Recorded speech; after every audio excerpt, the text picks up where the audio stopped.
진짜 대출을 상담하다 보면 요즘은 뭐 가장 자주 듣는 질문, 뭐 고민 이런 것들은 역시 DSR 문제인 것 같습니다. 그래서 은행에서 뭐 DSR이 초과되는데 하면 좋을까요? 방법이 있을까요? 이런 질문을 정말 자주 받습니다.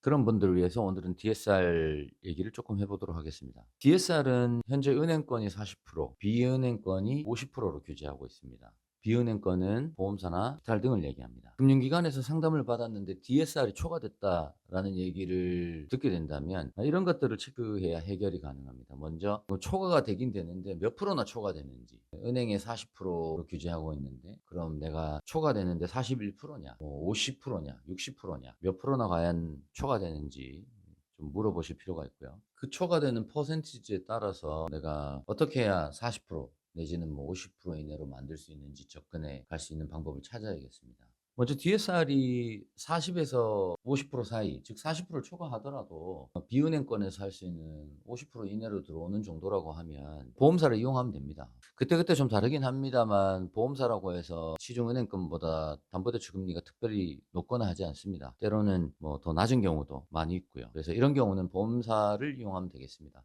50% 초과하는 경우가 좀 더 이제 문제가 되죠. 이런 경우는 몇 프로 정도 초과하는지, 실제로 문제가 더 되는 건 50%를 초과하는 경우입니다. 이때는 기존의 부채를 얼마나 지워야 내가 50% 미만 또는 40% 미만으로 맞출 수 있는지 상담받은 금융기관 담당자하고 한번 정밀하게 계산을 해보실 필요가 있고요. 금융기관 기준 따라 소득을 적용해주고 어디까지 적용해주냐 이런 것들은 사실 금융기관마다 상당히 다릅니다. 그래서 배우자 소득 합산으로 가능한지, 물론 당연히 배우자 소득을 합산했을 때는 배우자의 부채도 따라오는 부분도 있습니다. 그래서 합산해서 하는 게 더 유리한지, 그 다음에 내가 기존에 신용부채가 많아서 이미 DSR이 높게 나온다 뭐 그런 경우라면 아예 나가 아닌 나의 배우자를 채무자로 해서 진행하는 방법은 가능한지, 이런 등등의 체크를 하시면 좋을 것 같습니다. 그리고 대출 상품으로 치면은 DSR에 가장 유리한 조합이 딱 있습니다. 5년 주기 변동형 상품의 상환 방식은 원금 균등 상환 방식을 선택하는 것이 DSR 계산에는 가장 유리합니다. 제가 예시를 하나 보여드리겠습니다. 예를 들어서 소득이 5천만 원인 사람이 주택장금 대출을 3억을 신청한다. 약정기간은 30년. 현재 수도권은 30년을 초과해서 약정이 안 됩니다. 40년짜리 다 없어졌고요. 627 대출 규제 때문입니다. 그리고 대출 금리를 4%로 받는다면 DSR이 얼마나 나올 것인가? 세 가지로 제가 구분해 봤는데, 원리금 균등일 때는 34.37%, 원금 균등일 때는 43.63%, 그리고 원금 균등 평균 계산법일 때는 32.03%. 이렇게 보시다시피 원금 균등 평균 계산법일 때가 DSR 수치가 가장 낮게 나옵니다. 다만 이렇게 원금 균등을 선택하게 되면 매달 상환하는 원리금 상환 금액이 조금 커지긴 하죠. 원금을 처음부터 많이 갚으니까요. 지금 보시는 이 DSR 수치는요, 스트레스 DSR 수치가 포함된 게 아닙니다.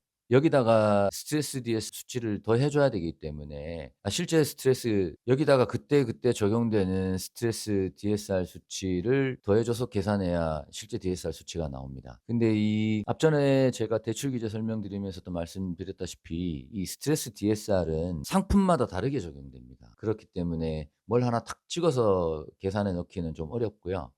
가장 쉽게 적용해 볼 수 있는 건 DSR의 가장 유리한 조합이라고 말씀드린 5년 주기 변동형 상품 플러스 원금 균등 상환, 그렇게 한다면 바로 여기에다가 4%가 아닌 현재 강화된 스트레스 수치가 3%죠. 그러면 원래 7%로 해야 되나 5년 주기형 변동에는 1.2%만 적용합니다. 그러면 5.2%로 계산을 해보면 됩니다. 그러면 스트레스 DSR, 그러니까 2025년 10월 15일 이후 스트레스 3단계 강화까지 된 현재 상황의 수치가 여기 나오게 됩니다. 좀 어렵죠? 이 부분만 나중에 떼서 다음번에 제가 다시 한번 해보도록 하겠고요. 그렇게 계산을 해야 정확하게 나온다라는 점은 참고해 주시면 좋겠습니다. DSR이 초과됐을 때 어떻게 해결하면 좋을지 정리해서 말씀을 드려봤는데, 사실 상담을 하다 보면 엄청나게 많은 케이스들이 있습니다. 다양한 케이스들이. 해결 방법도 다양하고요. DSR이 초과되는 이유도 다양하고요. 그에 따라서 해결하는 방법도 다양하고요. 어쨌든 본인이 DSR이 초과되는 경우에 해당이 된다면 난 DSR이 초과돼서 이렇게 안 되는구나 라고 쉽게 포기하기보다는 좀 다양한 금융기관, 다양한 상담사한테 상담을 꼭 받아보시길 권해드리겠습니다. 감사합니다. 안프로였습니다.